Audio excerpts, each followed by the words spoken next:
Welcome to the Exploring Awareness podcast. Join Dr. Frank Anderson and Lisa Berry in exploring new ways to live in this chaotic world and find peace and joy in the most unlikely places. Hi, and welcome to the Exploring Awareness podcast, a conversation about awareness. You see the word, you hear it so much, but did you realize how many different implications and meanings it has? So that's what we talk about here on the Exploring Awareness podcast. I'm Lisa Berry here with Dr. Frank Anderson. What's new in your world? Hi, Lisa. Well, we've been exploring awareness all week, and there's that new app out there called Clubhouse, and been really getting into that. It's an audio social network where people are giving talks and having discussions, and we did our first Exploring Awareness talk on Clubhouse, and we have an Exploring Awareness Club as well. And I'm super excited to join into this group of people talking about all kinds of things. You know, a lot of meditation groups there, a lot of spirituality groups, and a lot of other interesting topics as well. But that's been a real highlight in connecting us, you know, to a lot of people around the world. How did you like it? It's interesting. So it is international. So I like that. Just like our podcast that's listened to all around the world. And again, it's called Clubhouse, and you have to have an iPhone to use it at this point. They don't have it on any other modality. And it's people just coming in on different topics. And as Frank mentioned, we have an Exploring Awareness Club if you want to join that on Clubhouse. And hopefully we'll have another meeting and connect with you in a live conversation. Right now we are recording this podcast via Zoom as the pandemic continues. I find it interesting. It's, you know, so many different topics and so many different peoples, and it's really widened my perspective to hear what people have to say. I mean, we have these conversations and we ask people to email us or perhaps join us, and that hasn't really happened yet as far as our conversations, but you go into Clubhouse and lots of different conversations on a lot of different topics. So it's kind of mind-opening. How about that? Yeah, the way to is. describe it. Yeah. It's mind-opening. It's very spontaneous, right? So it's a lot easier to get involved in a conversation when you're like in an audio chat room, right? And people are organizing spaces for people to come and talk, you know, where people from all over the world are using words, you know, from their traditions and their experiences to discuss meditation and discuss what it means to be your true self and how to live in the world presently, how to live in the world with awareness and with consciousness. And I just find it fascinating that there's so many different like paths or ways you might use words and use thoughts to arrive at a certain place. And that's what I thought we might talk about tonight. It's like, why do words matter on the one hand? And on the other hand, do words really matter? And, you know, it's a paradox, right? We use words, but what do we use them for? You know, we use words to get to another place. There's a Buddhist story or a Buddhist meme, perhaps, about the raft. And a raft will take you from one shore to the other shore. But when you get to the other side of the shore, do you take your raft with you or do you leave your raft? And so sometimes that reminds me of words and thoughts and ideas. Like these things help us get to another place, and then, you know, you kind of move on beyond those words as well. So there's a way of using words to arrive to a place that maybe doesn't have words. You say that a lot on this podcast. You say words, sometimes you don't need words to express or to feel what we're talking about, or you talk about beyond words. Yes. So I know that is something that you're very aware of. Yes, I am very aware. And so this is the Exploring Awareness podcast. And the reason we call it Exploring Awareness is because the place of awareness, the place of knowing, you know, is silent, it's quiet, yet it's full and energetic, but it is silent, because when we talk about awareness, let's say we're talking about awareness, just pure awareness. So if words come into pure awareness, those words, they kind of come out as a sound or a thought. Once they come out that way, you can be aware of them, so they're back into pure awareness. But we like to use those words, peace and joy and love and equanimity. But a word is like a sound that comes out of your mouth. And it really isn't in some ways anything. It's from where does that sound emanate? Why do you say the word love, right? Because, the word love is one thing, but the feeling of love, you can use lots of words for love, but you'll never quite get it right. Would you say? You just said a lot. So I'm trying to think, where do I even begin to respond to that? Because I'm a believer that words have energy.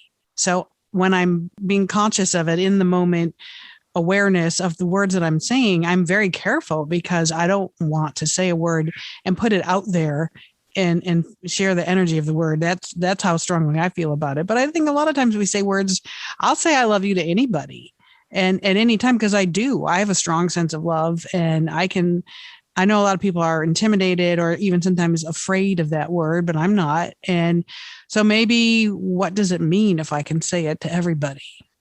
So where does that come from? Where does that sense of love come from? And saying a word is one thing, but feeling love or acts of love, that's another thing, isn't it?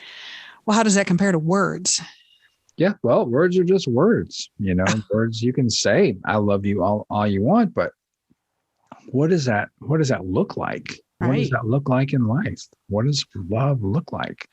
And for you've got this series on your radio show called Art and Soul. And that is where you've put together all of these different people from around town and around the region that are kind of sharing their gifts, and in like sharing that is like a sign of love. That is like working to bring, the world to a better place. And that is a real like statement of love in total, without the words.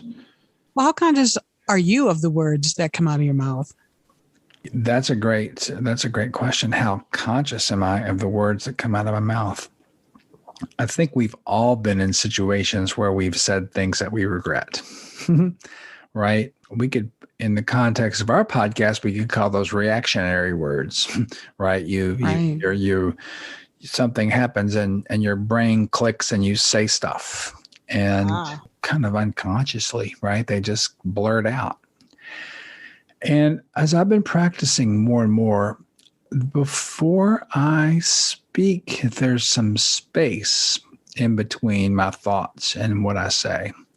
One good example is in medicine, and when I'm working with patients and when I'm working with medical students. You're in a situation with a patient who has a disease, illness, a problem.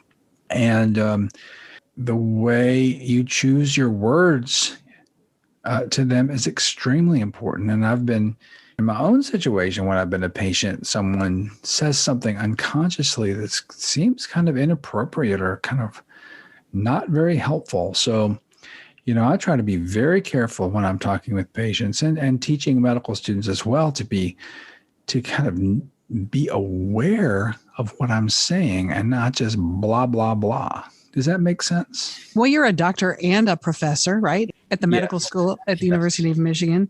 So I would think a lot of words come out of your mouth in the course of the day.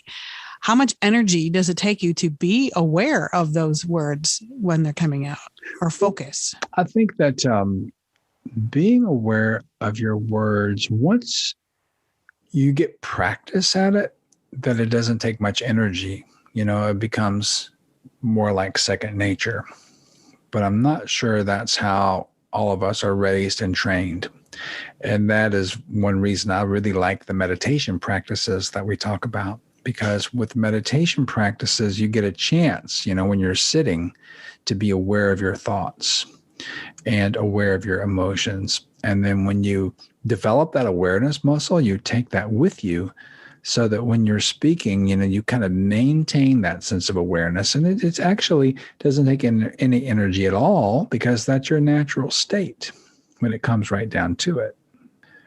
And so when I see medical students who, they might be nervous, they might be, new to the clinical setting, and they may say the first thing that comes to their mind, which may not be the most helpful thing to say to a patient who's having a problem, right? It could be taken the wrong way, let's say. And sometimes in those cases, you may have to slow down and be very deliberate about what you say. Be conscious of what you're saying, as opposed to unconscious, and use the words that best represent what you're actually feeling at the time or want to know. It's very easy to just blurt stuff out. Right. And a lot of times I'll say something and I'll like, oh, that was something really dumb happened. And the person will go, well, no, it's not dumb. And I'm like, I didn't even think about what I was saying. I was just saying something in passing. And no, I didn't really think it was dumb by definition. It was just a word that came out of my mouth. And that's been happening a lot lately. And it surprises me that people hear these words and then they focus on the word. And it's like, I didn't really even mean it like that. I just said it unconsciously. Yeah, right. So sometimes you can think back at that and ask yourself, well, why did you say that?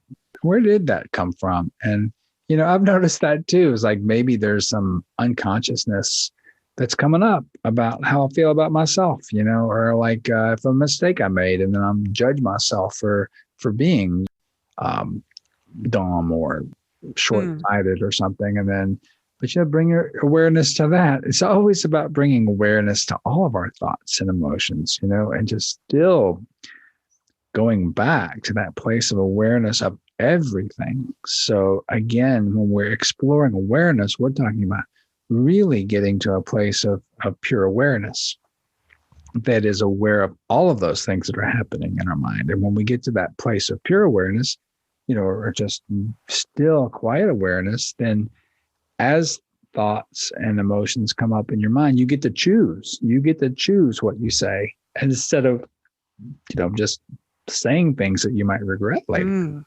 Does that make sense? You get to choose. You get to choose. And how do you get to that? Is that from just practice or meditation or being the quieter you are, the more aware of the words you speak?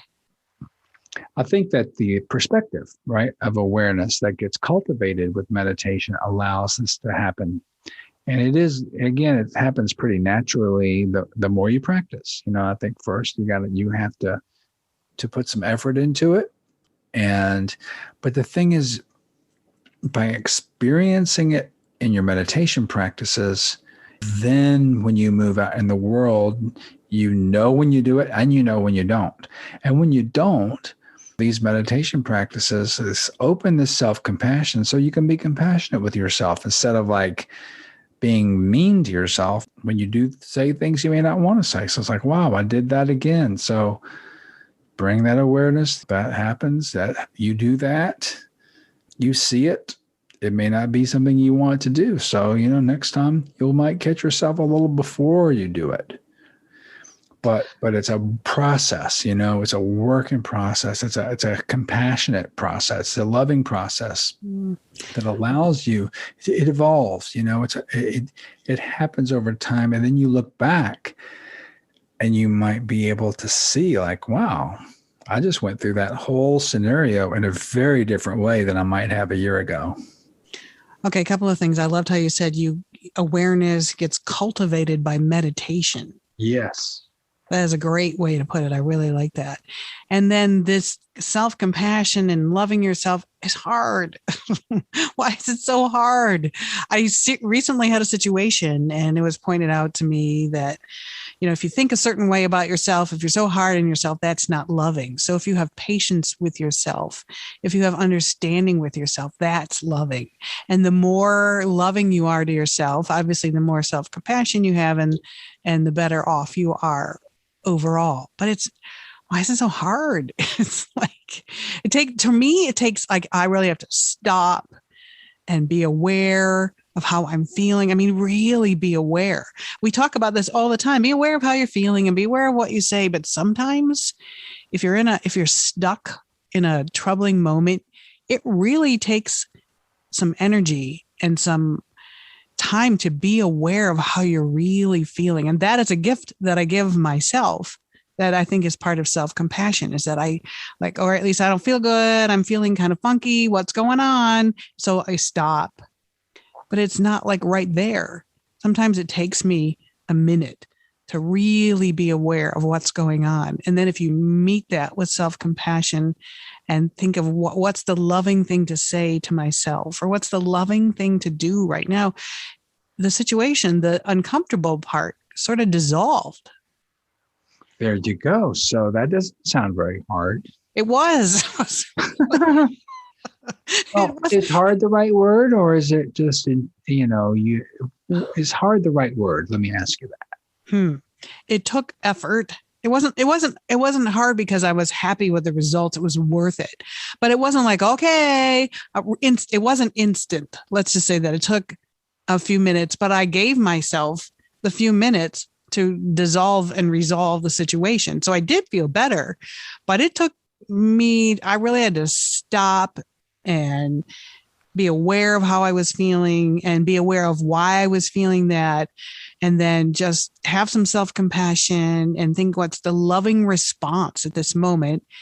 And then I felt better. So it's not hard. It's just not simple. Does that make sense? Yeah, yes, it makes total sense. And it's so great to hear. That's a great description of your process. Right.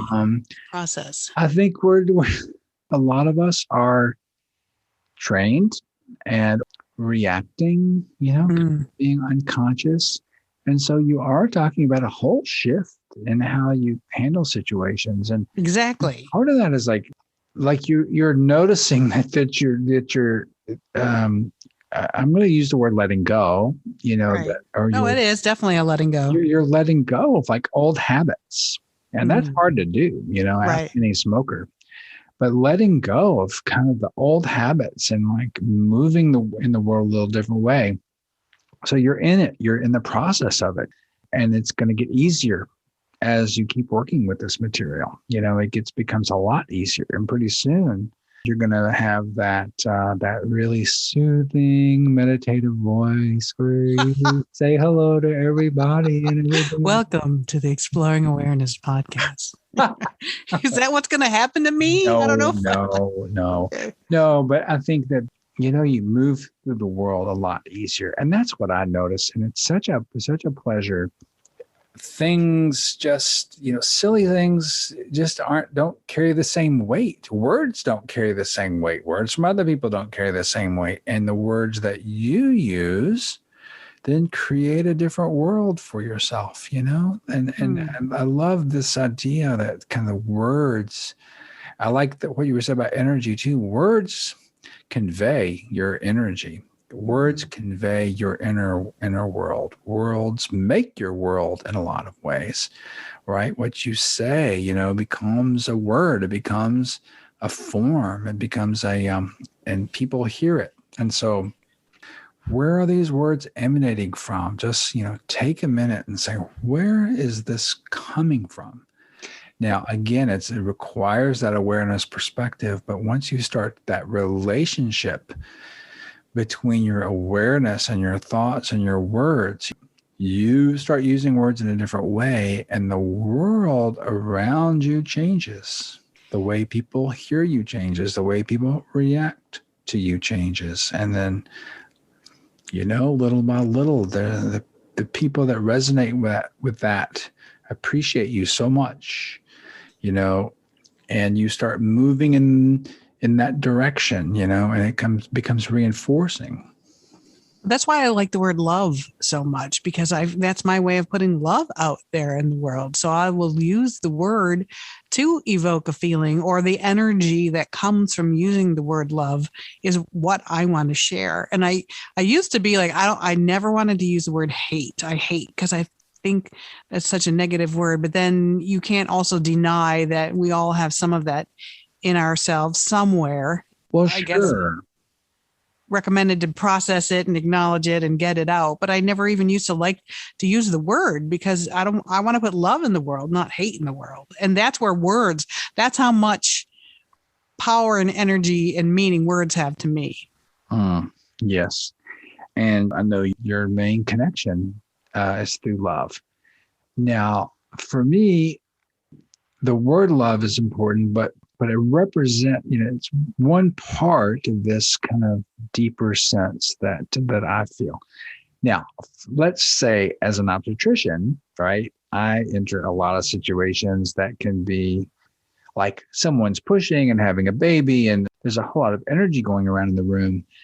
I got to walk in there and be peaceful. I got to be the solid. And so I like the word peace. Now, it still comes from a sense of love, right? But there's a sense that I can go into a room and use words, whether it's with a patient or with my family or whatever, and use words that are going to create a peaceful setting. Labor is a painful thing for people.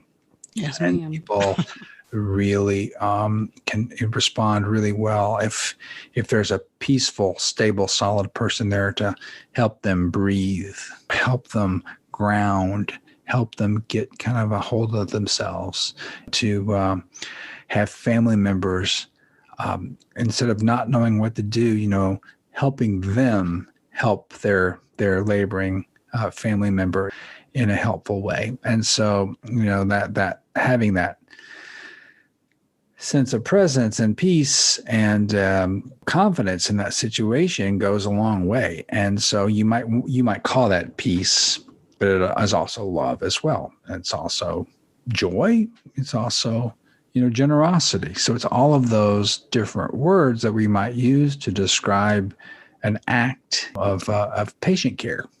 And we see that, all the time in hospitals. And you also see sometimes where people aren't conscious and they're using words, and there's like, what? People get tired, people get frustrated, and words come out of their mouth that they probably wish they hadn't said. I mean, you might have experienced. Well, I was going to say, how cool is that you're about to deliver a baby and you're in the room and you're aware of what you say at that moment, the impact that it can have. Right.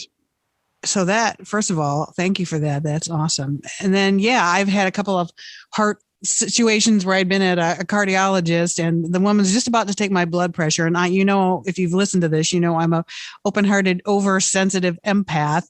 So right when she's taking my blood pressure, which I'm trying to lower with my breathing and my thoughts, and telling me about this horrific thing that happened to her child. And I'm like, no, don't tell me that right now. You're taking my blood pressure, or getting hooked up for an EKG and someone's just complaining. And it's like, no, we should be talking about butterflies and flowers, not hearing something bad that happened when you're measuring my heart, because that is the type of person I am. It will be reflected in that. So I did think, I wish they would have just been peaceful at that time, so I would have more peaceful results. Yeah, well, that's a great example. And the world is a hard place and complicated place. And yep, sure is. Not everybody is listening to the Exploring Awareness podcast. So that's one of the things that this type of material is. I really want our podcast to be accessible to people who aren't necessarily involved in some spiritual organization, right? Or thinking there's one particular way to do this, because being connected to your truth, connected to your, deeper sense of self is something available to everyone. Different words can be used to help guide people there. And so we see words through the great religions. We see the words through some of the more new age type of things. We see words through nature. We see words in lots of different ways, but I do think they all kind of end up pointing to the same direction. And some of them might be a little circuitous. Some programs or some ways of getting there are very complicated. But I think I told you I've been mostly inspired by the kind of a mindfulness approach and through Adyashanti, who's just a very clear teacher about awareness. And of course, Jack Cornfield and Tara Brock, they really emphasize love and compassion as one of the wings of mindfulness, and awareness being the other. And so, bringing all those things together so that we can have this conversation to talk about exploring awareness, which again sounds a little out there, but feeling into it through kind of everyday situations. And tonight we're using words and awareness of words as a way, an access way to that place within us that knows that we're talking. And here we are talking about words, and you just described how important they are in your line of work. And I'm an on-air radio host and interviewer, so words are a big part of my job as well. But ultimately, you say almost every week when we record this podcast that you have to feel what we're doing. It's not just about words, you have to feel it. And I know a lot of times you get to something and someone's talking so much, you just want to stop and meditate. So what is beyond words for you? What does that look like or mean? That's true. That's true. The words can only take us so far, and beyond words, so silence. And have you ever been in a conversation with someone where it goes silent? What happens? You mean hopefully not at work, not an interview. It gets awkward. People, right? It's awkward. People are like, I'm the queen at this. I can fill any space with words. So there are not a lot of awkward silences in my conversations because it's my job. It's what I do. And do you believe in awkward silence, or do you appreciate a silence in a conversation? Well, so silence can seem awkward. Right. And I'm suggesting that silence doesn't need to be awkward. Now, of course, if you're trying to get through an interview, yes, right, silence is awkward. Right. But there are ways of being with people silently too. And some of the most beautiful experiences have been just with someone in silence. And that then becomes an experience, of that person. Mm-hmm. And so when I talk about beyond words, once we kind of run out of words, what's left, right? What is left? And that is something that you can't use a word for, right? Because you're out of words. Yeah, but you know what? I was getting all into it. I'm like, oh, that's really beautiful that you've run out of words, but you still want to be together. And now you're just having an experience. You're just present, Yeah. Like a couple holding hands, and just walking down the road, or the eye gazing that people do at meditation retreats. There's the exercises where people are just silently looking into each other's eyes, and it's so awkward at first, and then you relax into it, and then it's like, wow. Here's an interesting story. I've talked to you before about the backpackers retreat that my wife and I did in Thailand, and it was 10 days of silence. So we were married and we couldn't talk for 10 days. We communicated a lot during that 10 days, just with our eyes and our smiles and our gestures. It was so interesting. And then after the 10 days was over, there was all this chatter. Everyone was wanting to talk. And we were talking to the people from the different countries and things like that. But my wife and I, we didn't talk to each other. We just kind of would look at each other and smile. We didn't have to talk. It was so fascinating because we hadn't talked for 10 days and we just didn't need to talk. It was so interesting. It was just a See, I was going to say that's one of my favorite things to do is just look people in the eye.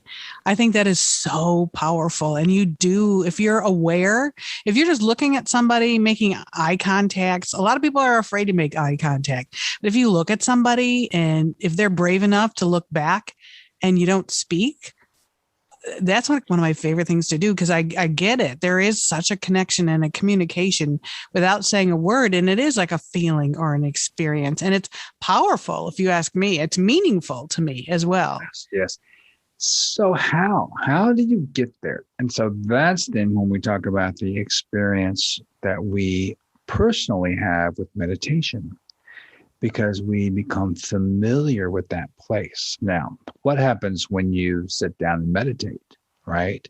The thoughts come pouring in. It's like, I can't meditate. I got too many things going on in my head. So it's kind of like, like words, but they're thoughts. It's like, I got too many thoughts. And what would happen if I didn't have any thoughts? Like I might lose myself. What happened? And sometimes we've talked about this misconception that meditation is getting rid of your thoughts. It is not. It's welcoming every one of those thoughts. But when you welcome them into this field of awareness, they kind of like come and go. They don't have any place to stick. So it's like, oh, there's that thought. There's that thing I screwed up. There's that past history. And they come and go, right? And it's the nature of those thoughts and nature of emotions. You've had difficult emotions, but they're gone right now. They may come back, but they'll go. So they're coming and going. I like this idea of field of awareness. And so even what we're talking right now, we're using these words, but they're still in our field of awareness. And so now the field of awareness is silent. It's what's in between the words. And so the silent field of awareness is where we use our meditation techniques to become familiar with that place, right? So when we become more familiar with that place, we carry it with us into the world. It's there already. It's just covered up, right? So we use the meditation practices. And that's a silent place. It's a quiet place. It's a still, quiet place. What we told the kids in Sunday school, the still quiet place that's in you, right? And it can be uncomfortable, just like silence in a conversation can be uncomfortable until you like feel it and see it and not be afraid of it and not need to cover it up with thoughts. And you won't lose yourself because are you your thoughts? Or are you the awareness of your thoughts? Are you your words or are you the awareness of your words? And so you can sit with these questions. And so when we do the guided meditation, we have a chance to experience this awareness, this presence, this knowing that we're talking about right now with words, but we're certainly not. We're just kind of being nudged toward it, but we're not necessarily consciously experiencing it. And so they're happening at the same time, awareness and your words, right? So then the awareness place will then start to inform what words you use. And so like right now, I'm kind of talking about awareness from a place of awareness. Does that make sense? Yeah, sometimes I don't even want to use words. Like today, I had a particularly challenging day, and I think I meditated like 5 different times and used it as a decompression tool and used it so I didn't have to use words and I could clear my mind. And I found it very effective, but I had to do it frequently. I fortunately had time in my schedule that I could go, all right, I'm just going to go sit down and I'm going to just meditate. And yeah, no words, hopefully no thoughts, just letting go. And it really helped decompress me, I felt. Yeah, no, I think that's a tool, right? And right. And the tools that we use, are mindfulness of the breath, because that's always something that you can really be aware of. Even if you just take 2 breaths, Just take 2 breaths and like, okay, there's awareness again. All right. And there the thoughts come, so it doesn't take long, or you can take a few minutes, and just really like, okay, collect yourself back into your awareness, because your thoughts and emotions have just taken you so far out into some stories and chaos.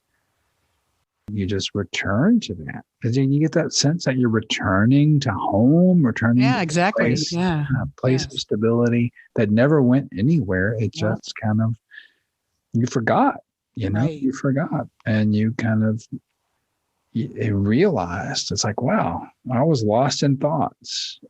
And now I'm not lost in thoughts. And who am I? Who am I that knows this? Yeah. And so it's those kind of questions and those kind of realizations, and to know that this, you see how that shifts, Yeah, I experienced it. Yes, right. So we experience it. We keep cultivating that, right? And keep unearthing it. And, maybe 10% is unearthed, then 15%, and then you're back to 5%, then you're at 20%, and then you're back to 10%. And kind of goes back and forth like that, back and forth, just like that. We're humans. We struggle. Let's be compassionate with ourselves. And if this concept of perspective shift somehow resonates, we talked about faith. And I'm not talking about blind faith or believing what I say, but a faith of somewhere inside, that there's something more than just all these thoughts and words. I think most people have had glimpses of this. Now we are taking those glimpses and turning them into, longer glimpses. And then maybe they'll become, little 1-minute glimpses, And maybe the more you work with it, the more you see those glimpses were actually the true self. And maybe they'll last longer, and maybe that's going to inform how you move in the world and how you create the world. That sounds so lovely. It is. It's lovely. And that's what I hope for everyone. And so maybe we should move into that kind of guided meditation part, because I've already kind of dropped into that feeling, and you can do that too, right? So we're kind of easing our way into this. And since we're going to be not sharing knowledge and opinion, now these words I'll use to just be a guide to this awareness until we get to the silence. But the part of you that knows you're breathing,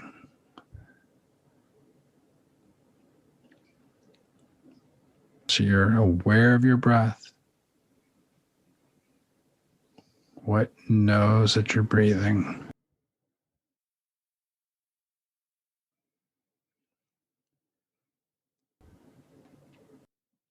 You know the air is coming in your nose, it's filling your lungs.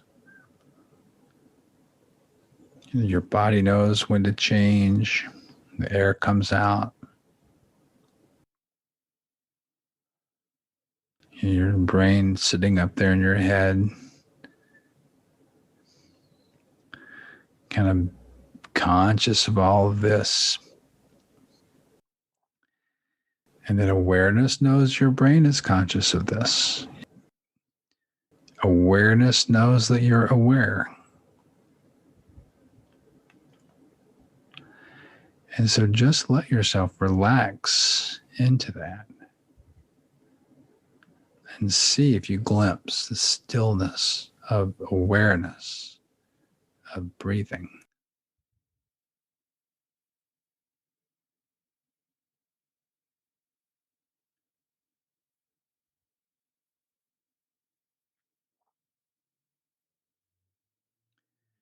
And, I'm not expecting a bliss state, but just a sense of peace,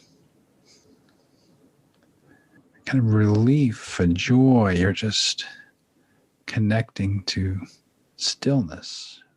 The breath, this can just happen.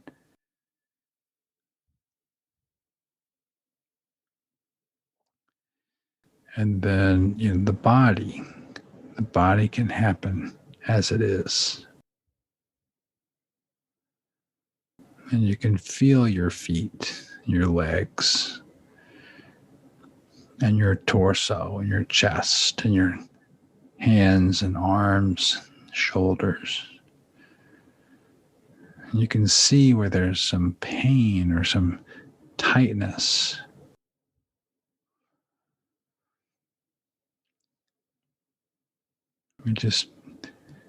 When you're aware of your whole body, it changes the body. It tingles with, like, you know that your toes are there. You know that your fingers are there. And you don't think it, you just become aware of your whole body.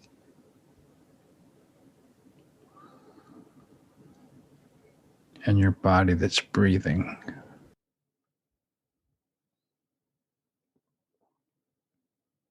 And your brain that's thinking.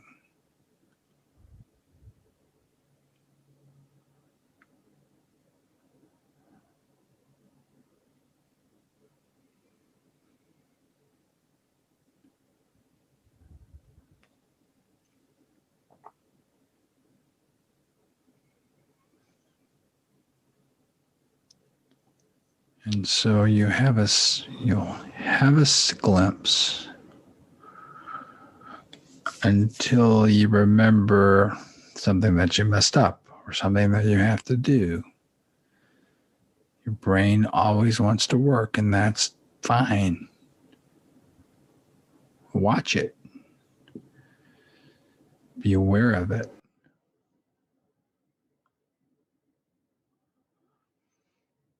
Go back to your breath. Be aware of the breath, aware of the body.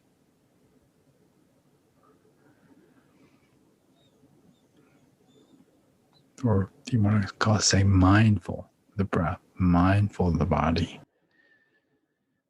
Mindfully aware of thoughts. Mindfully aware of the words that may come from those thoughts. Mindfully aware of emotions. Maybe you would like to tell somebody off right now. Maybe you'd like to tell someone you love them. Right now we're meditating and just aware of those thoughts. Some you might want to act on, some you might not. But we have a control over that. We have a perspective. And so connecting to that awareness, that deeper sense, and what words would you like to use for that? I'm going to have some suggestions. Peace, love, joy, generosity, wisdom, gratitude.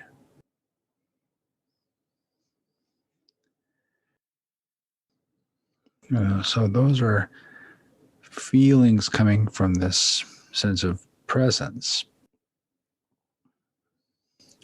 And your mind might be coming up with a whole different set of words. So which words do you want to use to reflect your essence?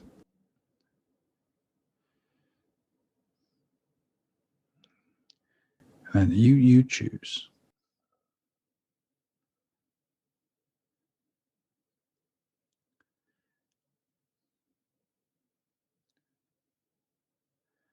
And not how you were taught, not your habits, not your reactions, not your from listening to the popular news or copying what other people do?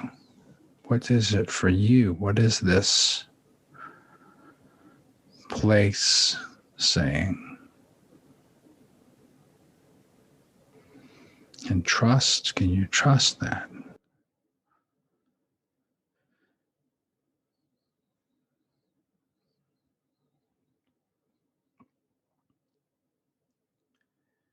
What situation do you need to put yourself in so you can be yourself? Maybe there's work or family situations that make it hard to be yourself. Maybe that's part of the problem.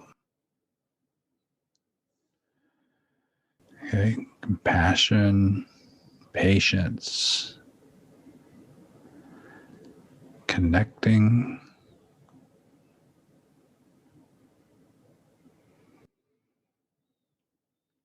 distraction, go back to your breath.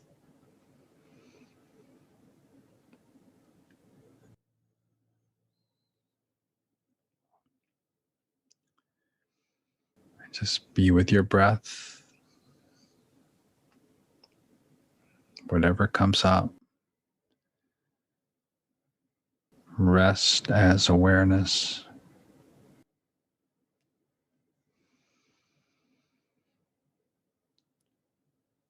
Practice like this.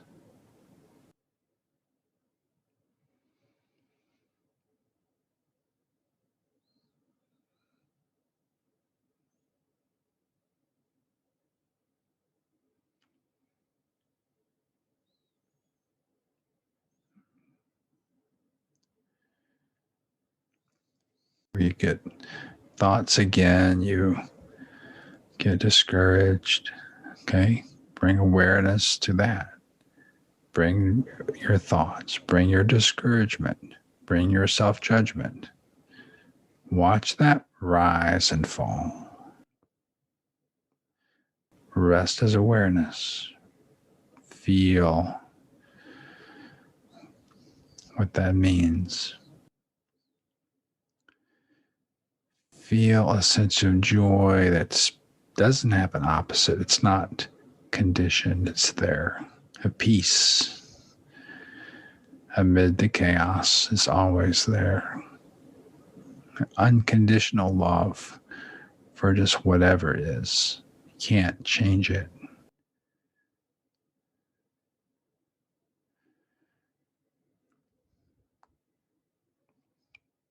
And this sense of this generosity that you've given yourself, the gift of yourself. And then you give that gift to others as you move around the world with this love and peace and joy. And you make the world a better place. You know, a peaceful person makes a peaceful family. You know, a peaceful family makes a peaceful neighborhood, and a peaceful country, and a peaceful world. It's not just about us, it's about unity with all beings.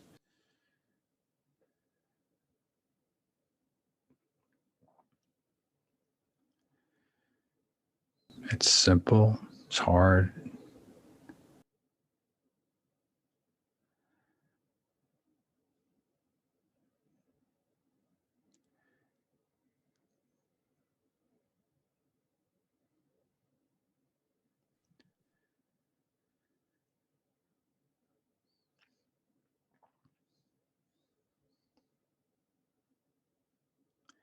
You choose to do this, you can choose not to.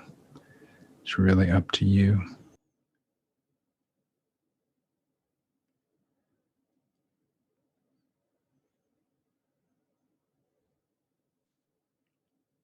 And you can choose not to for a while, and you come back to it as well. It's all part of it.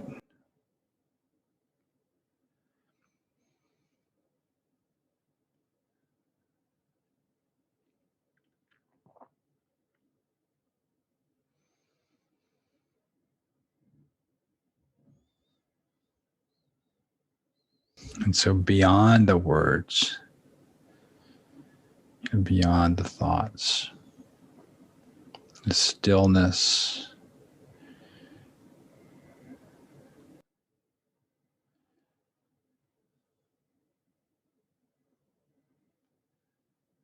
is there anytime you want it.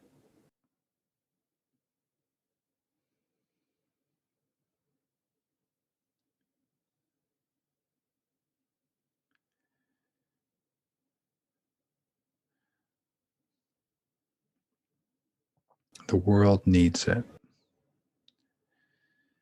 And so we'll just have to remind ourselves, keep practicing.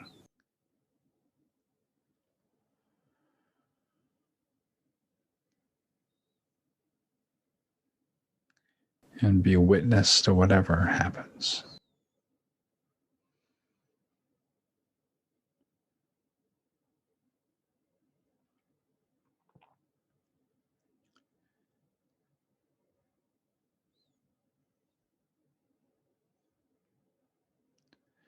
So if you're listening and want to continue in some silence, you can hit pause.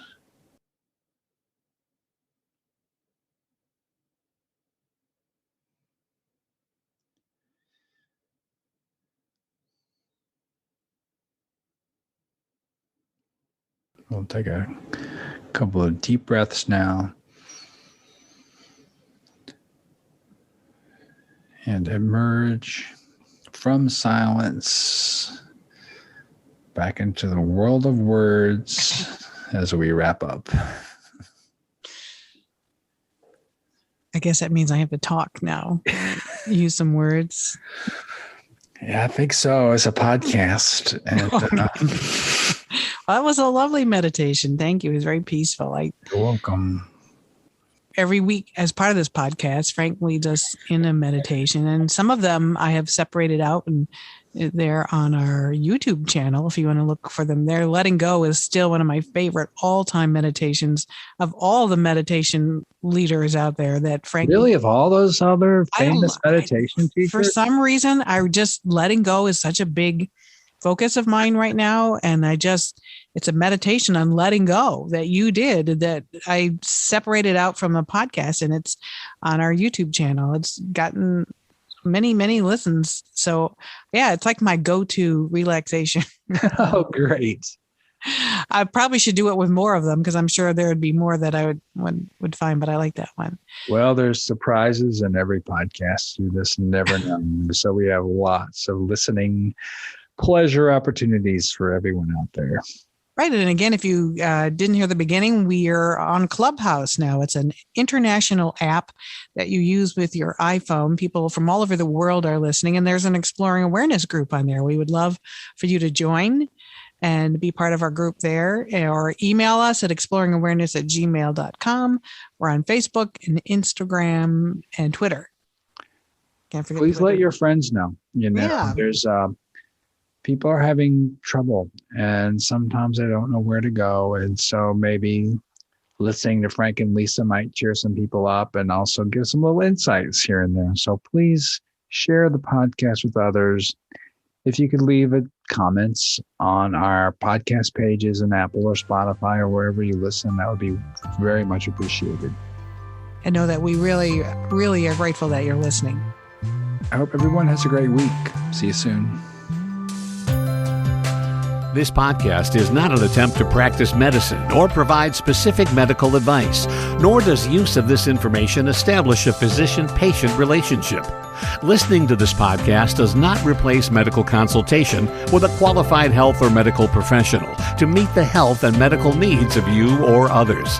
If you are having problems, please see your primary care provider or your local mental health professional.